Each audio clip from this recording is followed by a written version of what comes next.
Shalom, selamat malam. Mari kita renungkan firman Tuhan dengan judul Kemenangan Diraih, Perayaan Ditangguhkan. Mari berdoa. Bapa di surga, bersamalah dengan kami Tuhan di saat kami merenungkan firman Tuhan. Inilah doa kami, di dalam nama Yesus Kristus kami sudah berdoa. Amin. Ayat renungan diambil dari Ibrani pasal 11 ayat 40. Firman Tuhan berbunyi, sebab Allah telah menyediakan sesuatu yang lebih baik bagi kita. Tanpa kita, mereka tidak dapat sampai kepada kesempurnaan.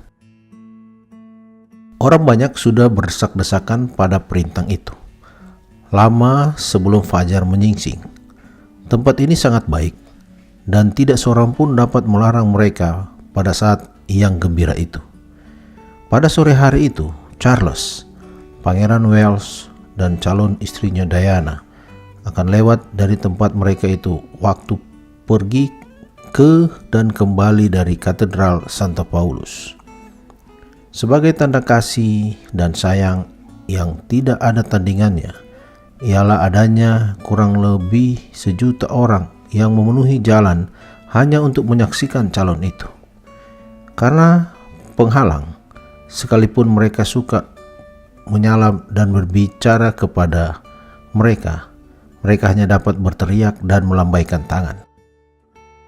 Walaupun Alkitab menyatakan bahwa mereka akan menang, pada akhirnya dikatakannya pula tentang rintangan karena kematian.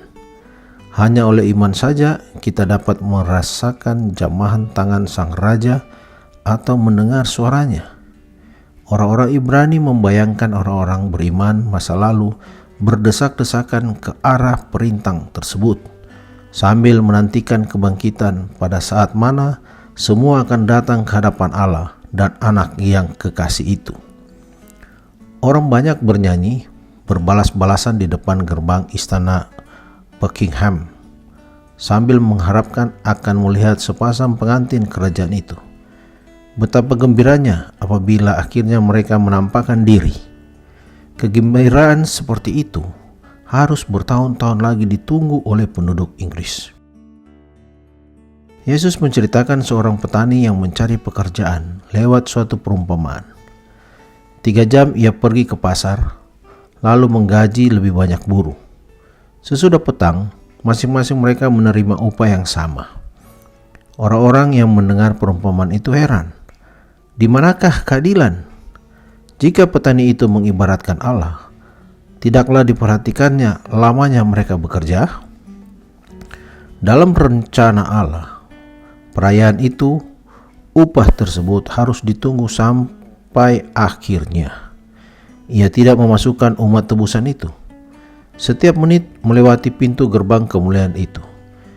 Karena iman dan karena segala perbuatan Allah bagi mereka, orang setiawan pada masa lalu menantikan janji yang akan datang itu.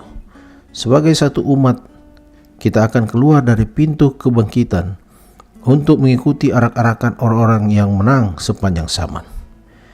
Orang yang hidup pun tidak akan mendahului orang-orang yang bangkit itu. Akan tetapi, sebelum hari itu tiba, kita sudah dapat mulai bernyanyi dan bersukaria. Kegembiraan penebusan itu timbul dari dalam hati tiap orang yang telah melihat rajanya dan telah menikmati keselamatan yang daripadanya itu. Di dunia ini pun umat Kristen boleh bersukacita karena dapat berkata-kata dengan Kristus. Mereka boleh menerima terang kasih-Nya, penghiburan yang tetap karena hadiratnya. Dikutip dari buku Step to Christ halaman 125. Mari berdoa. Tuhan di surga, terima kasih Tuhan untuk firman yang sudah kami baca, kami dengarkan bersama. Biarlah firman ini boleh menguatkan kami untuk selalu mengandalkan Tuhan dalam kehidupan kami, sehingga kami boleh menang dalam setiap langkah hidup kami ini. Terpujilah Engkau Tuhan, di dalam nama Yesus Kristus kami sudah berdoa. Amin.